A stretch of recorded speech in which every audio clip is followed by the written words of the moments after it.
मान्यता के साथ आया हूं कि धारा 370 हटाने में 1 सेकंड भी देरी नहीं करनी चाहिए। मोदी जी कदम बढ़ाओ। After the abrogation of Article 370 and 35A almost 5 years ago, there's a great deal of curiosity about how the Kashmir Valley in particular will vote in the upcoming Lok Sabha elections. There's a lot at stake for all the parties in the fray in Jammu and Kashmir. To begin with, the election is a barometer to gauge what the people of the state, currently a union territory, feel about the abrogation. Will the turnouts, especially in the valley, be better than they were the last time when they averaged only around 18%? Jammu had recorded high turnouts, but in the predominantly Muslim valley, while the turnouts in the assembly polls are quite impressive, the case has been the opposite when it comes to Lok Sabha elections. There's also the question of statehood for Jammu and Kashmir and the holding of assembly elections, with a deadline for the latter recommended by the Supreme Court until September.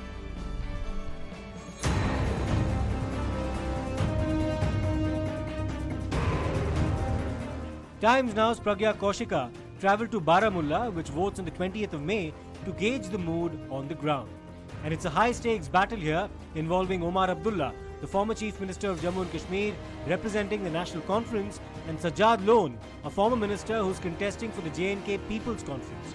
In this multi-pronged fight, the PDP, which is the People's Democratic Party, has fielded Fayaz Ahmed Mir, and there's a jailed politician, Sheikh Abdul Rashid, or Engineer Rashid, also contesting. Few years back, National Conference Vice President Omar Abdullah from this very Hindwara had challenged Prime Minister Narendra Modi and Mr. Amit Shah to abrogate 370.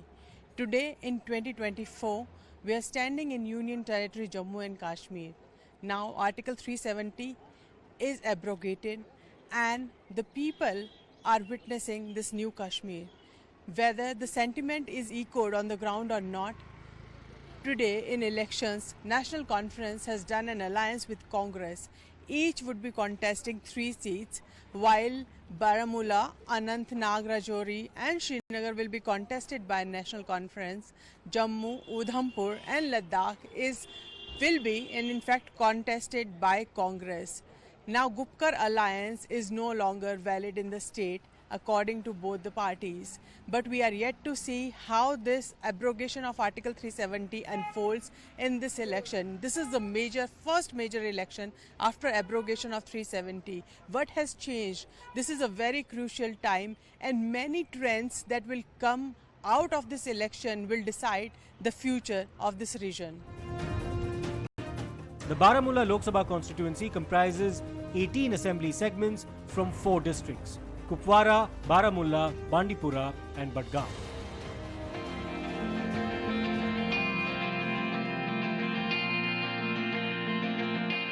When we met Omar Abdullah, who spent almost 8 months under house arrest following the abrogation of Article 370, he was sitting close to his breakfast table in Kupwara listening to old Hindi songs.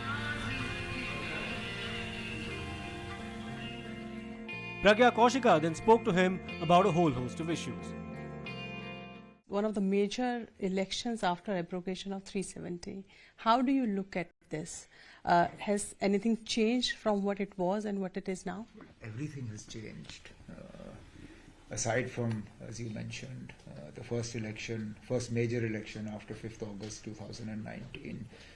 This is the first election we are fighting as a union territory. This is the first election that has been fought in a territory that was a state and was downgraded. Normally, you've seen that union territories have been upgraded to states. We, for reasons best known to the government, were downgraded from a state to union territory. But that aside, this is also the first election after delimitation. So all the constituencies that we are campaigning in, whether being parliamentary or assembly, they've all been altered. Their boundaries have been redrawn. Therefore, for us, this is also an important opportunity to understand voting patterns, to see how the constituencies will respond. So, in a nutshell, yes, everything is different. Nothing is the same for us. But the government is saying this is Naya Kashmir. Do you see that Naya Kashmir here? Well, Because we had seen parts of You'll Srinagar. get a chance to roam around. You'll see for yourself. I mean, I think it's important to understand or try and at least work out in what respect is this Naya Jammu Kashmir? What has changed for the better? Omar Saab, every political party say that we don't want to bring in religion in politics, but that never happens. And, speaking exclusively to Times Now, Prime Minister Narendra Modi made a very pertinent statement. He said, ना मैं इस्लाम के खिलाफ हूँ, ना मैं मुसलमान के खिलाफ हूँ. It is not my duty to do that. My schemes are for everyone and for everyone to see that these schemes have gone to everyone across religion, across section of society. Look, no government can make schemes that are exclusively focused on a religion. Please point out to me a scheme of the Dr. Manmohan Singh government that was exclusively for a religion, whether it be the Mahatma Gandhi Narega scheme or the electricity reforms, or there are numerous schemes of the Dr. Manmohan Singh government that I can cite for you. None of them had a religious focus. They were not exclusively targeted at any particular community, or were they meant to exclude a community.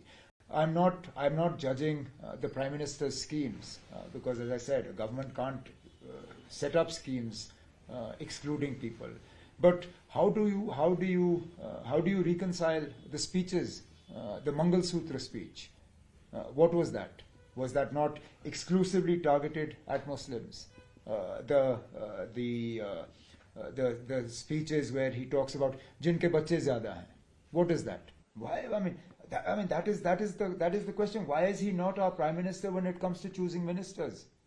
Why is he not our Prime Minister when it comes to selecting mandates for the elections?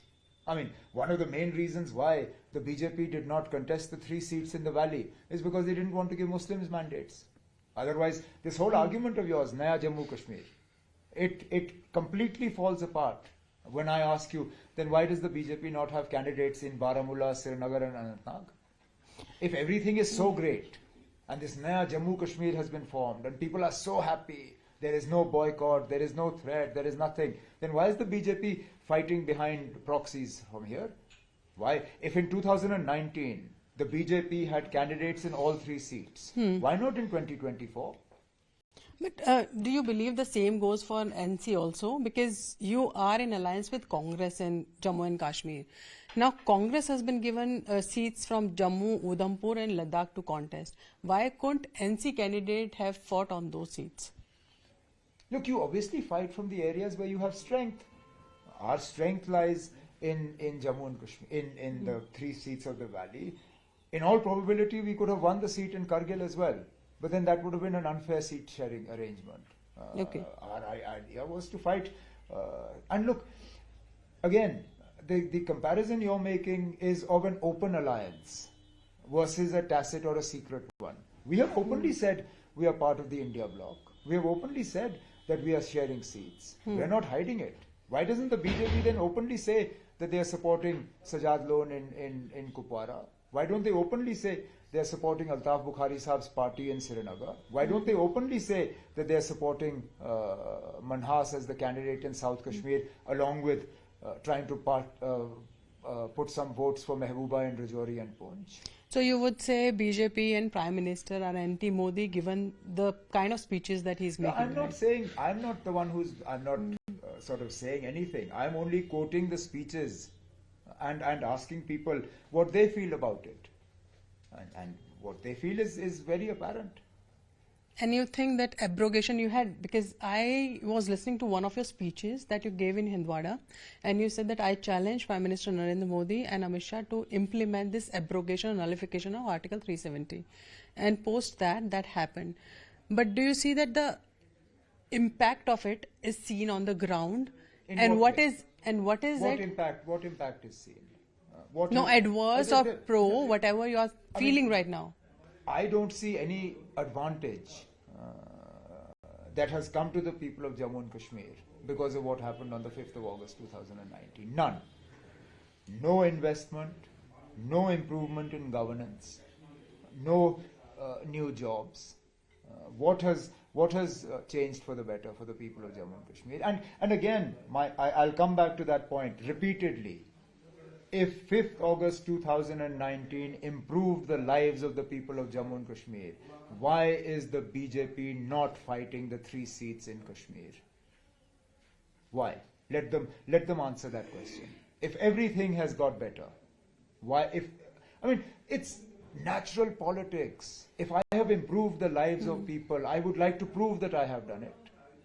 Why would I shy away? But do you think that the debate over 370 is settled? Now the Supreme Court, in fact, has given a verdict on it. But you are also promising that when government comes to power, Pragya, it can be reversed. Can it be possible? of course, why not? Home Minister says it can't be. Let him say that. That's his opinion. My opinion is different. So you are saying it's struggle. Again, very conveniently, you choose to cite this judgment of the Supreme Court. What about the 3 previous judgments, where the Supreme Court found in favor of 370? Why did you not stop your anti-370 campaign then? Well, this is election time, and behind me, as you can see, Mr. Omar Abdullah is speaking to the cadre. What line to take, what narrative should go out in the voters is being decided here. He will go from here to Kupwara, which is also part of Baramulla Lok Sabha constituency, from where he is contesting as National Conference candidate this time. He will be addressing 2 sabhas and also a short roadshow that he has planned before culminating his campaign for the day. This is how his day looks like right now. These are very interesting elections and will trail him throughout the campaign.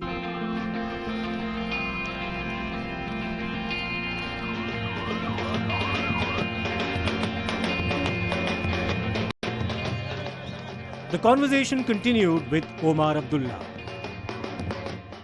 A lot of love and welcome you are getting from here, Kalarush.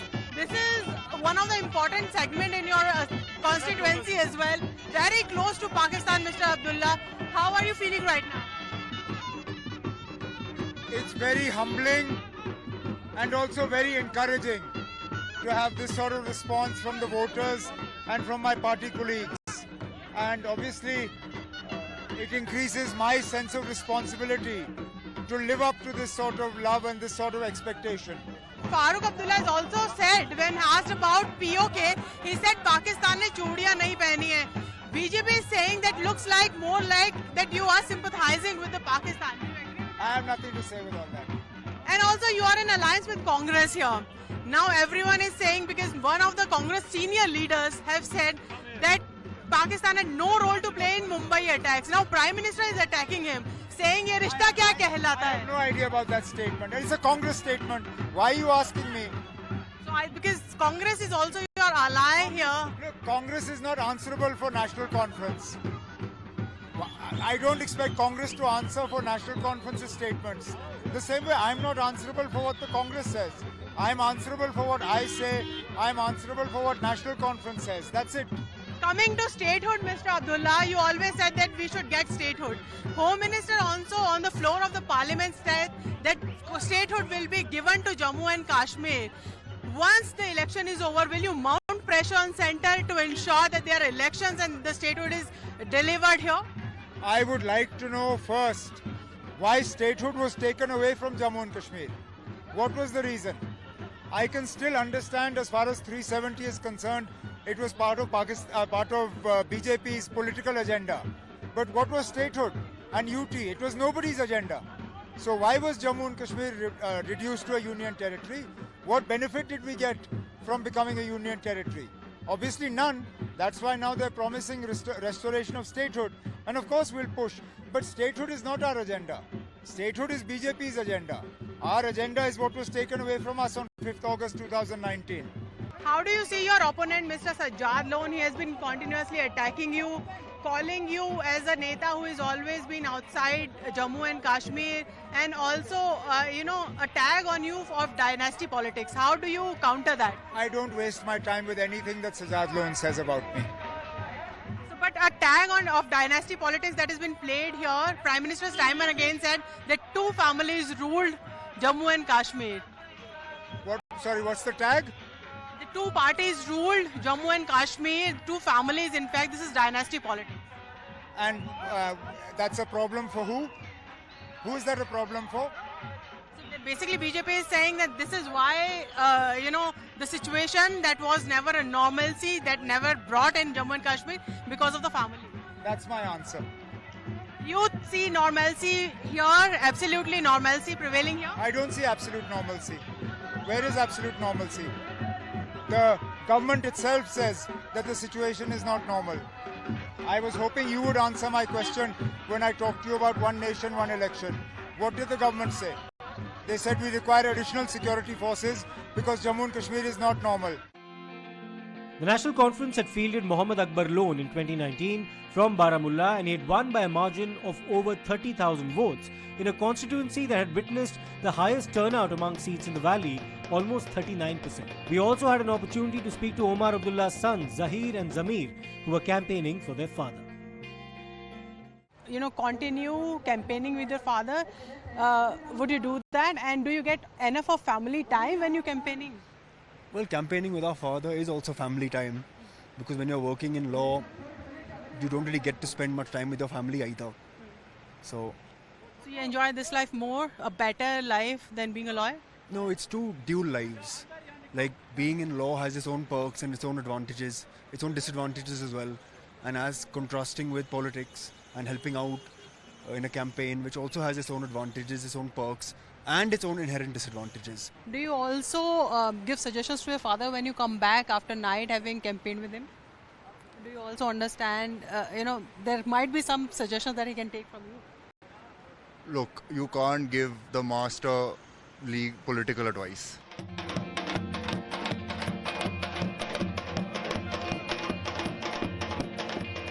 During his rally, Omar Abdullah was critical of the Election Commission for restrictions that he claimed were unreasonable. Most recently, following a letter written by him to lift certain restrictions for the upcoming campaign in Sopore, the request was granted by the district administration with certain conditions. I am in Kupwara today. This falls under Baramulla Lok Sabha constituency.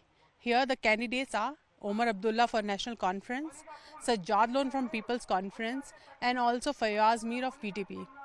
While if you speak to Omar Abdullah, the three candidates are in strict tug of war. Omar Abdullah says his fight is not with either of them. His fight is with the BJP. Why so? Because he thinks that Sajjad Lone is also a proxy of BJP, which Sajjad Lone and BJP both deny. However, when you speak to people and when they speak to people, irrespective of the parties, there are also those religious sentiments that were stoked in every speech.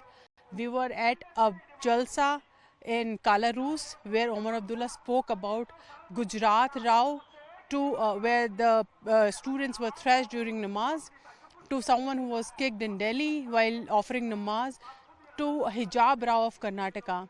While they say that they want to focus their attention only on Kashmir, inheritance tax Rao also made to the public speeches. This is how they are stoking the sentiment of voters. And how will voters vote? Whether these sentiments are running high in them, or they are looking at Naya Kashmir that the central government, obviously BJP government, is promising them, or they are looking at the future generations as Prime Minister appealed to them. Before we left Jammu and Kashmir, we stopped in Srinagar, the capital, and spoke to some people to see if there's a perceptible change in their minds either about their voting preferences or the impact of the abrogation of Article 370. Well, this used to be a protest site at one time, but now as you can see there's so much hustle bustle. It seems that life has returned to this particular area. People who are visiting Kashmir, they say that they have new experiences. They are witness to the Naya Kashmir that the government, central government has promised, and say that there are things that have changed after abrogation of 370. कहाँ से आए हैं? मैं लद्दाख से, और लद्दाख में district Kargil से मैं यहाँ आया हूँ। यहाँ पर कुछ ट्रीटमेंट के उस पे आया है। चुनाव चल रहा है? चुनाव बड़े जोरों पे चल रहा है। वहाँ पर तो बहुत सारे वोट देने के लिए जाते हैं। कम से कम 85% तक भी वहाँ पर वोट कास्ट होते हैं हर साल। इस साल भी उम्मीद है कि हम सब मिल के वोट कास्ट करेंगे पूरा अपना इंडिया के लिए, अपना हिंदुस्तान के लिए। आप भी लद्दाख से आए हैं? आप पहले भी आते रहे श्रीनगर? श्रीनगर हम छोटे वक्त से आते रहे। छोटे वक्त से कुछ बदलाव लग रहा है श्रीनगर में? श्रीनगर में पहले से बहुत बदलाव आया। क्या क्या बदलाव आया है? अभी ज़्यादा फ्रीडम लग रहा है। ज्यादा फ्रीडम लगता है? पहले से बेस्ट है। पहले से बेस्ट है? बेस्ट है। ऐसा नॉर्मल सी लग रही है बहुत? जहाँ भी बैठे मतलब कोई चिंता की ज़रूरत नहीं है आजकल। कोई चिंता की जरूरत नहीं। आपके यहाँ भी इलेक्शन है? हमारे वहाँ पे भी इलेक्शन है। वोट डालेंगे? वोट डालेंगे ज़रूर। और क्या मुद्दा रहेगा जिसके लिए वोट डालेंगे? ज़्यादातर तरक्की और स्टूडेंट के मुद्दा ही रहेगा। मुद्दा स्टूडेंट्स के लिए? स्टूडेंट्स का बहुत प्रॉब्लम है वहाँ पे, क्योंकि अच्छे कॉलेज नहीं है, अच्छे मेडिकल इंस्टीट्यूट नहीं है, उसका मुद्दा ज़्यादा रहेगा। कैसा लग रहा है श्रीनगर का ये वाला लाल चौक? बढ़िया बढ़िया। बढ़िया? हाँ मैम। पहले से बढ़िया या अभी बढ़िया? नहीं, पहले से बढ़िया है। पहले से बढ़िया हो हाँ गया। मैम। क्या क्या चेंजेस लग रहे हैं आपको यहाँ श्रीनगर के लाल चौक में? लाल चौक में बहुत कुछ। बहुत टूरिस्ट आ रहा है? हाँ, बहुत टूरिस्ट आ रहा है। बिजनेस अच्छा चल रहा है? हाँ, बढ़िया चल रहा है। तो अब की बार क्या मुद्दे चुनाव के? चुनाव के हमारे तक वोट है, हम वोट डाल सकते हैं। मुद्दा डेवलपमेंट, इकोनॉमी, क्या मुद्दे रहेंगे? क्या बोल सकते हैं अभी? खुश हैं आप डेवलपमेंट? हम कुछ हैं। हाँ। These are the people who are voters in Srinagar, and they say that they have seen the change. In fact, Naya Kashmir, that most of the political parties say that it is not on the ground. They deny looking at this Naya Kashmir. All eyes are now on Jammu and Kashmir.